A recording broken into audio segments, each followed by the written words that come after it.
नमस्कार, हर हर महादेव। आइए आज 3 ताल से 10 महत्वपूर्ण प्रश्न को लेकर हम आए हैं। हमारा पहला प्रश्न है, 3 ताल में कुल कितनी मात्राएं होती हैं? 12, 14, 16 या 10? तो हमारा सही आंसर है 16। 3 ताल में 16 मात्राएं होती हैं। आगे देखेंगे, 3 ताल का विभाग कितने भागों में बटा है? 3 ताल का विभाग कितने भागों में बटा है? 2, 3, 4, 5। तो 3 ताल का विभाग जो है 4 भागों में बटा है। आगे देखेंगे, 3 ताल का सम किस मात्रा पर होता है? 3 ताल का सम किस मात्रा पर होता है? पहली मात्रा, चौथी, 9वीं या 16वीं? तो 3 ताल का सम जो होता है पहली मात्रा पे होता है। अगला प्रश्न है हमारा, 3 ताल का खाली किस मात्रा पर होता है? हम देखेंगे कि 3 ताल का खाली किस मात्रा पर होता है? 5, 9, 13 या 1? तो 3 ताल की खाली जो होती है वो 9वीं मात्रा पे होती है। आगे देखेंगे, 3 ताल का ठेका क्या है? 3 ताल का ठेका क्या है?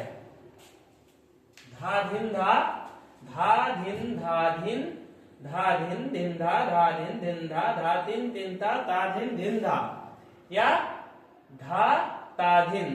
तो हमारा सही जवाब होगा, हम सब जानते हैं, 3 ताल 16 बीट यानी धा धिन धिन धा, धा धिन धिन धा, धा धिन धिन धा, ता धिन धिन धा, यानी सी विकल्प जो है सही है।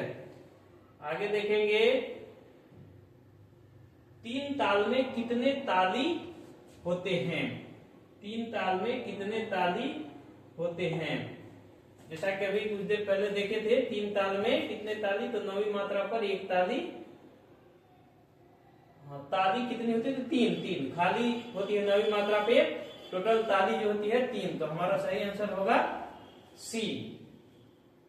आगे देखेंगे, अगला प्रश्न है हमारा, 3 ताल में कितने खाली होते हैं? 3 ताल में कितने खाली होते हैं? 0, 1, 2, 3। तो 3 ताल में 1 खाली होते हैं। अगला प्रश्न है, 3 ताल किस संगीत पद्धति से संबंधित है? 3 ताल किस संगीत पद्धति से संबंधित है? कर्नाटक, पश्चात, हिंदुस्तानी या लोक? सही जवाब है हमारा हिंदुस्तानी पद्धति से 3 ताल संबंधित है। आगे देखेंगे, 3 ताल का प्रयोग किसमें अधिक होता है? जो हमारा 3 ताल है उसका प्रयोग किसमें अधिक होता है? भजन में, ख्याल में, ठुमरी में या इन सभी में?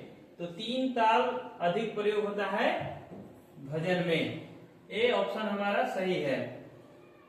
अगला प्रश्न है हमारा और आखिरी प्रश्न है कि 3 ताल की पहली मात्रा को क्या कहते हैं? जो हमारा 3 ताल है उसकी पहली मात्रा जो होती है उसे हम क्या कहते हैं? खाली, ताली, सम या विभाग? तो 3 ताल की पहली मात्रा को हम सम कहते हैं।